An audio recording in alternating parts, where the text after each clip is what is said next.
Hello students, मैं हूं सुशील sir, easy physics वाला। आज इलेक्ट्रोस्टैटिक्स का नेक्स्ट लेक्चर, जिसमें हम पढ़ेंगे इलेक्ट्रिक फील्ड लाइंस, उसकी properties, torque acting on the dipole in electric field and last में work done in rotating the dipole. इस टॉपिक को हम इसी इलेक्ट्रिक फील्ड वाले सेक्शन में ही कंप्लीट करेंगे, ठीक है ना। पोटेंशियल नहीं पढ़ेंगे, क्योंकि टॉर्क यहाँ पढ़ेंगे तो वर्क डन भी हम यहीं पर कर लेंगे, राइट। तो सबसे पहले electric field lines.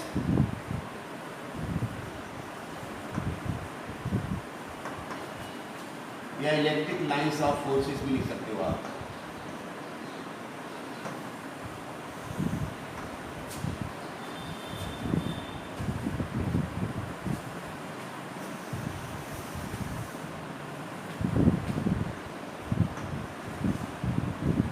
Electric lines of forces.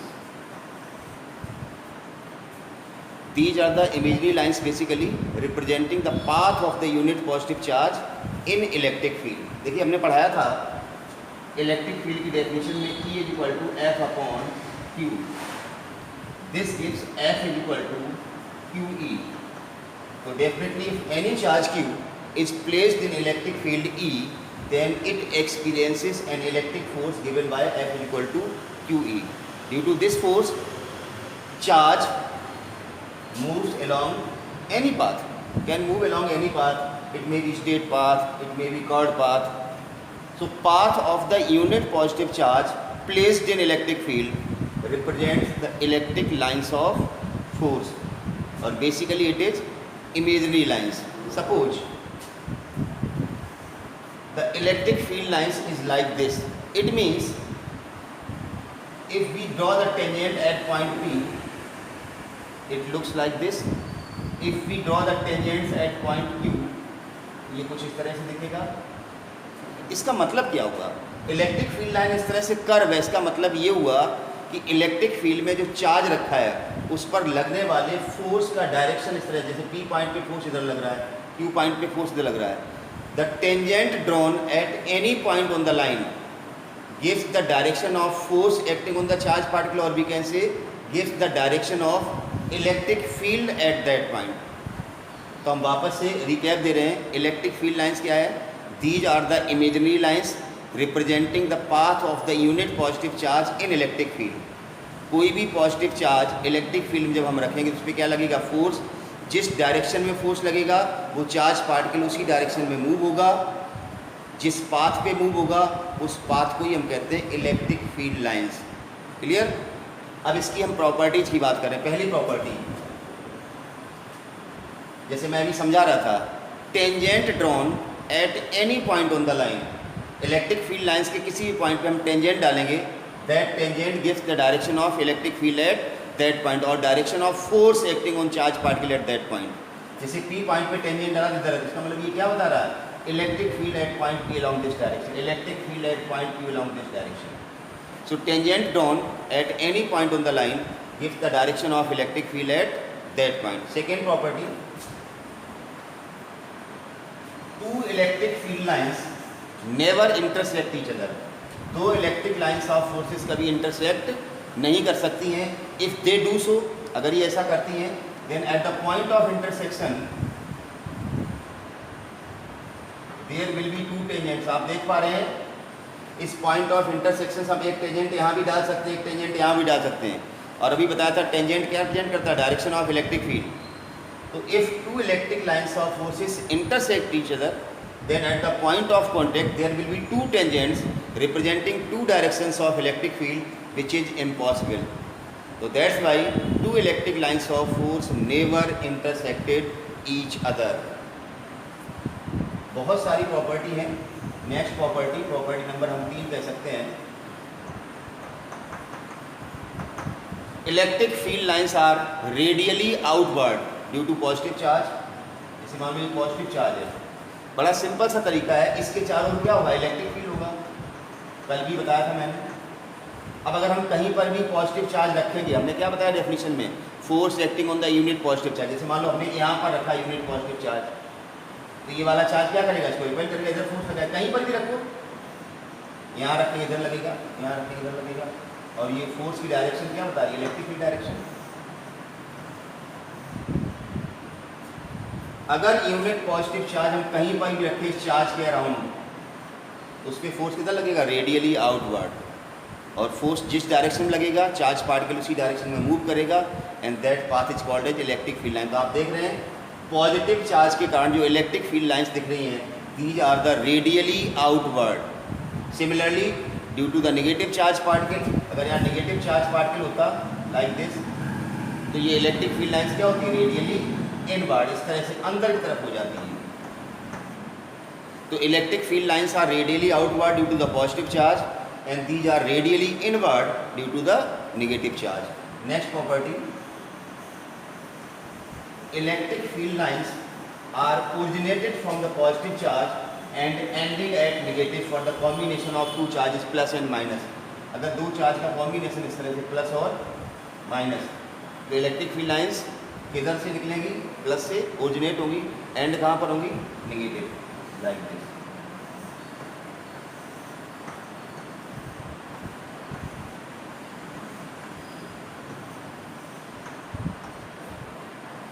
Plus से निकलती हैं, माइनस तरफ एंड होती हैं। For the combination of two positive charge, अगर दोनों प्लस प्लस चार्ज हैं तो इलेक्ट्रिक लाइंस ऑफ फोर्स कैसी होंगी, दोनों से खींची हुई दूर तरफ, रिपल्सन प्रूफ करेगा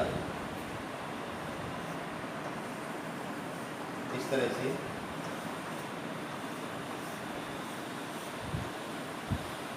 बाहर तरफ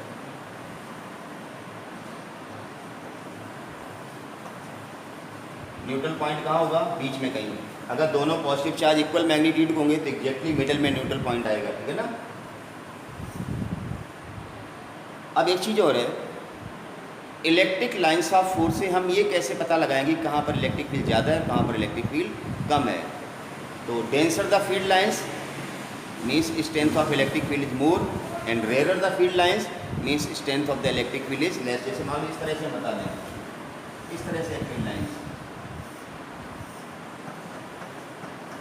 ए पॉइंट और ये बी पॉइंट, तो जो पॉइंट ए है वहाँ पर इलेक्ट्रिक फील्ड लाइंस बहुत पास पास दिख रही हैं, और बी पॉइंट पे इलेक्ट्रिक फील्ड लाइंस काफ़ी दूर दिख रही है। इसका मतलब है electric field at point A is greater than electric field at point B, ठीक है ना। And if electric field lines are equidistant and parallel like this, so these field lines represent uniform electric field. If electric field lines are parallel and equidistant, then these field lines represent uniform electric field. तो ये कुछ characteristics कह सकते हैं या properties कह सकते हैं फील्ड लाइंस की। ये टॉपिक कोई इतना इंपॉर्टेंट नहीं है, बस 12th में है इसलिए पढ़ाना पड़ रहा है, ठीक है ना। अब हम टॉपिक पढ़ेंगे torque acting on the dipole in electric field. ये एग्जाम में पूछा जाता है, torque acting on the dipole.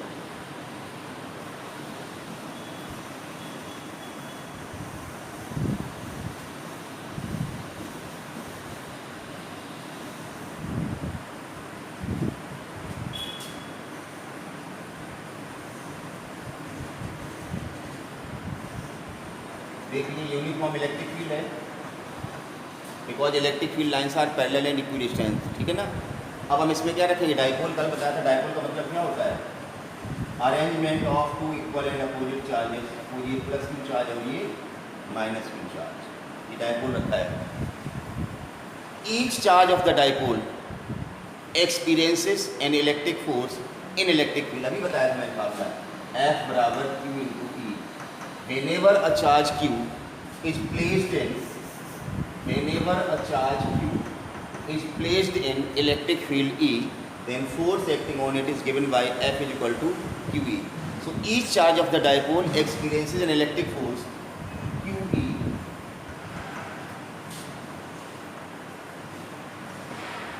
these forces are equal in magnitude but opposite in direction, ठीक है ना।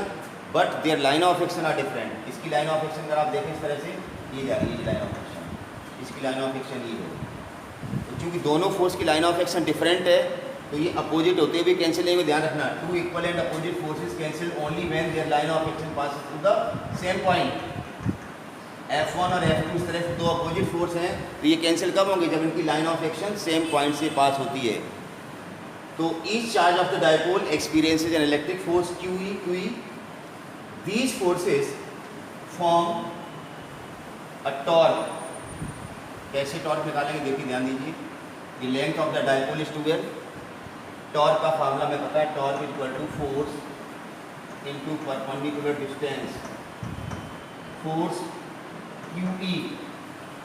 परपेंडिकुलर डिस्टेंस ये कैसे निकालेंगे? ये मान लो ए है, ये बी है और ये सी. हमें ए सी चाहिए. देखिए राइट एंगल ट्रायंगल है, एंगल के सामने की साइड ये परपेंडिकुलर हाइपोटेन्यूज ए सी, ठीक है ना. ए सी फाइंड आउट करना हमें. कौन सा रेशियो लगेगा? Sine theta perpendicular upon hypotenuse. तो आपको पता है sine theta is equal to perpendicular A C upon hypotenuse कितना आएगा? 12. This gives A C is equal to 12 sine theta. वापस सुनिए. Each charge of the dipole experiences an electric force QE. These forces are equal and opposite, but their line of action are different, so they do not cancel each other. They form a couple of force, and moment of this couple, that is torque, rotates this dipole in electric field. तो वही हम torque निकालने जा रहे हैं. Torque is equal to force into perpendicular distance, force QE. Perpendicular distance हमने अभी यहाँ निकाली 12 sine theta, 12 sine theta. P into 12, previous lesson बताया था P होता है डाइपोल मोमेंट, ये हो जाएगा PE sine theta. Q into 12P electric dipole moment. अब दो कंडीशन लगा दो. If theta equal to 0, sine 0 कितना होता है? 0. तो टाउ बराबर 0. मीन्स अगर डाइपोल इलेक्ट्रिक फील्ड की डायरेक्शन में ही रखा है तो उस पर कोई टॉर्क नहीं लगेगा. रीजन साफ दिख रहा है. अगर ये इलेक्ट्रिक फील्ड की डायरेक्शन में तो दोनों फोर्स कैंसिल हो जाएंगे, दोनों की लाइन ऑफ एक्शन कैसी हो जाएगी? सेम हो जाएगी. If theta equal to 90, sine 90 कितना होता? 1. Sine 90 equal to 1, then torque equal to PE. This will be maximum. ये मैक्सिमम टॉर्क होगा PE, ठीक है ना. नेक्स्ट टॉपिक है और वो लास्ट टॉपिक होगा चैप्टर का, work done in rotating the dipole.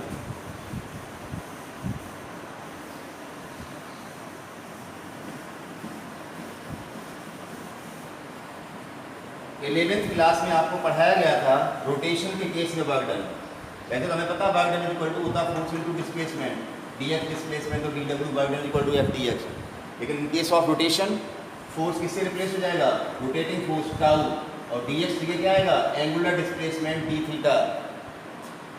So if a dipole is placed in electric field, then torque acting on it is given by P sin theta. अभी मैंने बताया था पिछले आर्टिकल में. अभी हमें वर्क डन निकालना है. तो if a dipole is rotated by an angle d theta, then work done dw is equal to tau d theta. f dx जगह टाउ d थीटा आएगा, रोटेशन है. फोर्स की जगह पर टॉर्क आएगा, dx जगह क्या आएगा? d थीटा आएगा, tau d theta. Total work done integral कर दो, tau d theta limit theta 1 to theta 2. Tau की वैल्यू डाल दो. PE साइन थीटा अभी निकाला था रिसेंटली. इंटीग्रेट, P कांस्टेंट है, साइन थीटा का इंटीग्रल 12th क्लास में साइन थीटा का integral minus cos theta, sine theta का differential cos theta, upper limit minus lower limit. So will get PE cos theta two minus का और minus minus plus cos theta 1. PE cos theta 1 minus. ये general expression है work done का. अगर आपको यहाँ special case लगाना है, अगर हम थीटा 1 को 0 ले लें, means initially dipole is placed along the direction of electric field, means theta 1 equal to 0, तो फिर हम थीटा 2 को थीटा ही कहें ना. तो ये इक्वेशन ऐसी भी लिखी जा सकती है PE 1 minus cos theta, because cos 0 is 1, यहाँ 1 आ जाएगा 1 minus cos theta. W equal to if theta equal to 0, cos 0 1, W कितना आएगा? 0. भाई थीटा 1 तो पहले 0 ले लिया था, थीटा को 0 ले रहा है, इसका मतलब आपने डाइपोल को रोटेट ही नहीं किया. No work is done. If theta equal to 90, cos 90 0, W कितना आएगा? PE आएगा. And at last if theta is 180 degree, cos 180 minus 180 का मतलब इलेक्ट्रिक फील्ड की डायरेक्शन से अपोजिट कर दिया, रोटेट कर दिया। cos 180 माइनस 1 तो W बराबर आएगा twice of PE which will be maximum work done.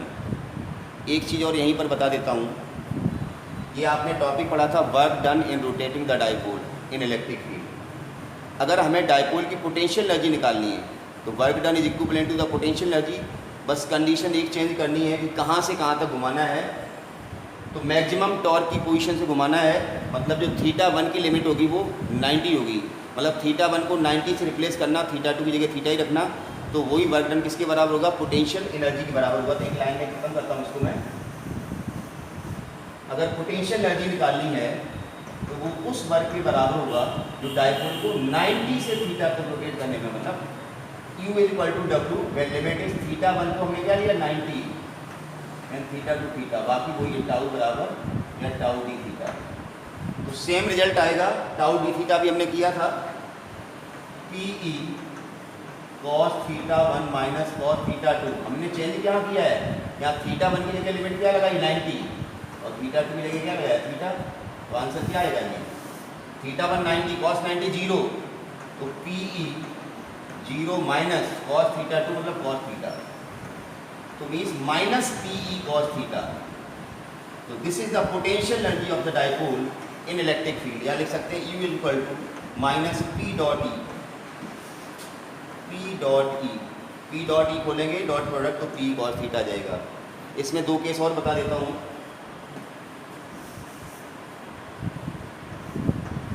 If theta equal to 0, cos 0 कितना होगा 1, पोटेंशियल एनर्जी आएगी माइनस की PE जो कि क्या होगी minimum,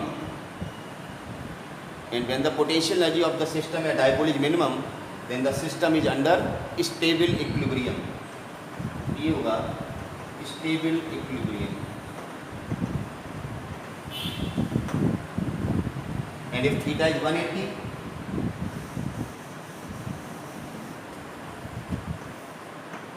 if theta is equal to 180 cos 180 equal to minus 1, तो potential energy will be plus PE, maximum होगी hence unstable equilibrium।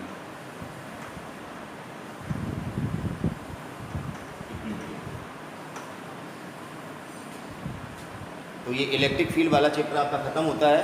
आप सारे वीडियोज के देख लेना, आपका पूरा चैप्टर कंप्लीट हो जाएगा। और चैनल को अगर अभी तक सब्सक्राइब नहीं किया है तो चैनल को आप सब्सक्राइब कर देना।